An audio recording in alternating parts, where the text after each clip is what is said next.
at Kelly S, and I'm here to share another mixed media scrapbook layout with you today. And I started again with a blank 12 by 12 piece of white cardstock, and I have some Stays On ink in black and a Prima stencil, and I believe this is the Distress stencil. I'll try my best to put the product list below for you because I'm moving in a few days, so everything is currently packed into a box and I can't get to it to tell you exactly what it is. So I'm using the entire stencil with the Distress ink just to give myself a nice background to start with here.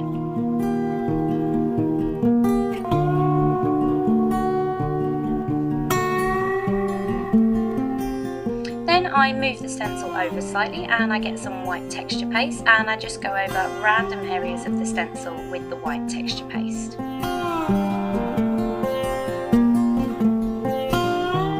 Once all that's dried, I use the same ink and a stamp. It's a background stamp, and again I'll try and put the link to that below, and I'm just stamping that in random places.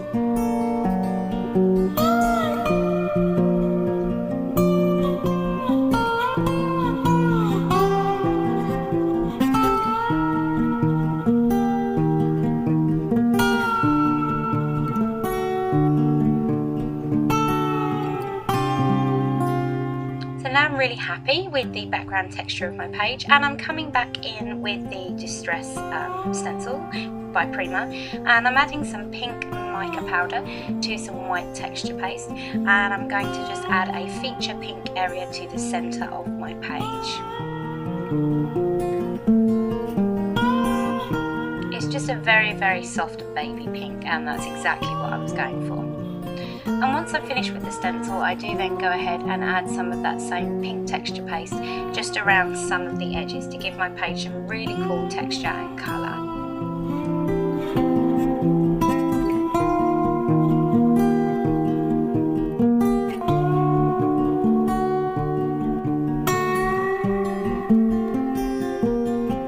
Next I'm going to take some drywall tape, the type that plasterers use, and I'm just cutting that into strips, and I'm adhering those strips down onto my paper. And I've not yet kind of decided where I want my photos to go, so I'm just really adding this sort of quite randomly, 3 strips at the top and 3 at the bottom. Then I go over those strips with some plain white gesso, and while the gesso is still wet, I sprinkle in some Distress glitter by Tim Holtz. It's a pink colour, and again I'll add the colour underneath. And some of those strips didn't stick very well, so I just used some Fabri-Tac to adhere them down a little better. And as you can see, I do the same at the bottom, and that really brings out the pink colour that I used earlier in the texture paste.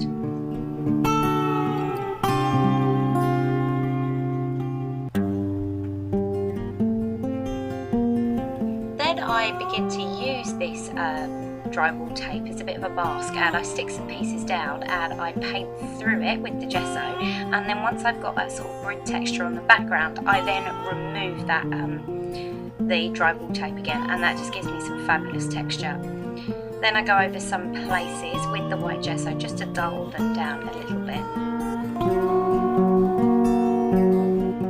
Next I have some Lindy's Stamp Gang sprays, and the colours that I've used are Teeth Chattering Teal, Hottie Patotty Hot Pink, and Cotton Candy Pink. And I start here with the Teeth Chattering Teal, and I just try and make that run a little bit across the page. Then I go in with the Cotton Candy Pink and do exactly the same thing, and I want that paint to run in both directions, so side to side and up and down, and I do that from both the places where I added the drywall tape earlier. Then I go in with a bit of the Hottie Patotty Pink just to add a bit more of a focus for the eye, and I sort of dab that down a little bit with some tissue just to make sure that that's not too dark.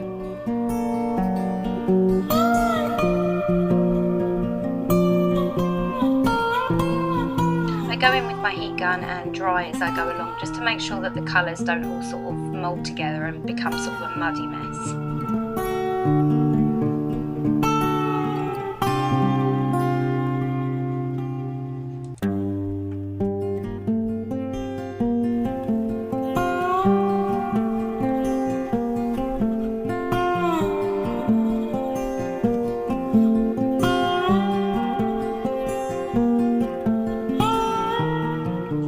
start playing with where I want my photos and my embellishments to go, and I start moving things around a little bit. And the two chipboard flourishes that you can see are from Gina's Designs, and the word that I'm just getting out now is from Kaisercraft.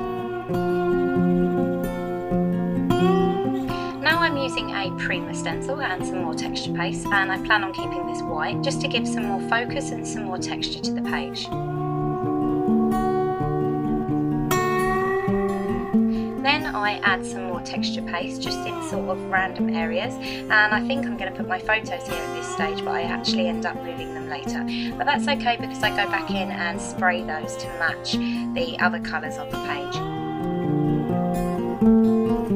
Now I'm using some white acrylic paint and a foam brush, and I'm just dabbing over some of the black texture in the background, and then I actually go in and do that with my finger just to lighten everything up a little bit, as I decide that the black is a little bit too dark. I still want it to show, just not quite as dark as it currently is.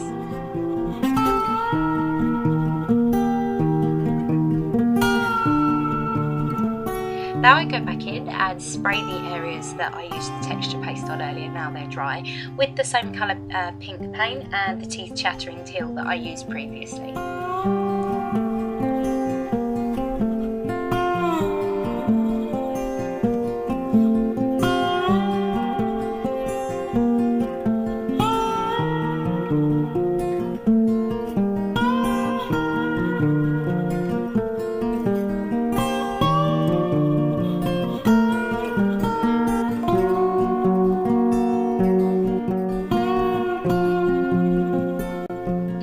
I'm using my chipboard elements, and I'm using a Adirondack white paint dabber just to colour the surface of these to start with before I go ahead and do to them what I want to do to them. But this just gives them a nice white background so that I can begin colouring them up the way I want them.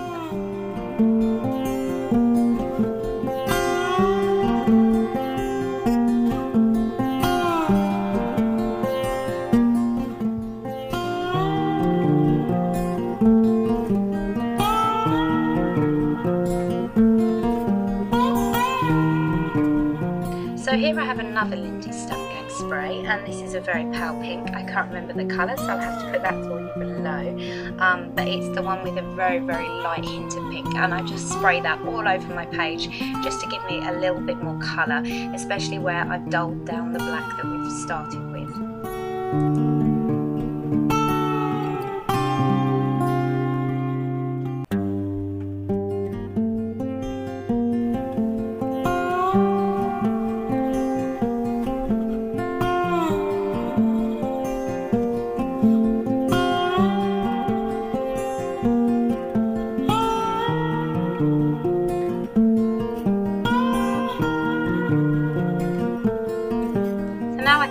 Where I want everything to go, and I've just cut out a couple of rows of little rosette trim, and that rosette trim is from Scrapbook, and it comes in rows of 6, and I've just cut it out. I'm just deciding where I want things and adding a little bit more pink spray around the edge where I think it looks a bit plain. So with this little chipboard word here from Kaisercraft, I am using liquid pearls in the pink colour just to give this a bit of colour and also a bit of dimension, and I'm really pleased with the way this turns out. It's absolutely stunning.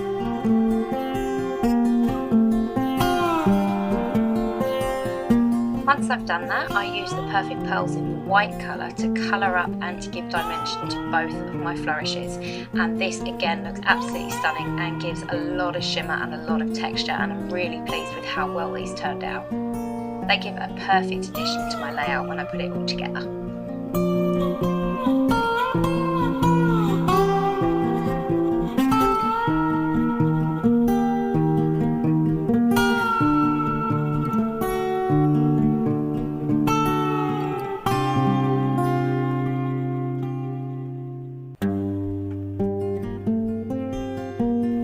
So I put those to one side to dry and start with some other embellishments, and the chipboard butterfly, which I actually don't end up using, is from Tando Creative. The chipboard light post, I suppose it is from Scrapbook, and the chipboard sentiment, which says best friends, is also from Scrapbook. And I'm just going all over those now with the paint dabber in the white, and with this I'm just dabbing around the edges so that you can still read that it says best friends. Then I'm am spraying a little bit of one of the pinks that I used earlier onto that, but the white paint wasn't quite dry enough, so it just took off the white paint. So I went back in and added a little bit more of the white paint.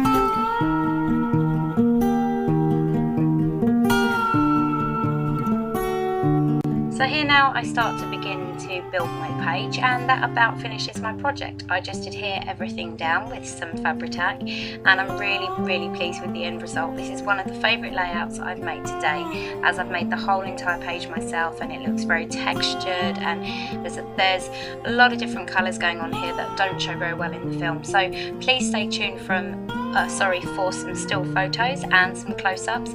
Thank you very much for watching, and I'll see you again very soon. Thanks guys, bye.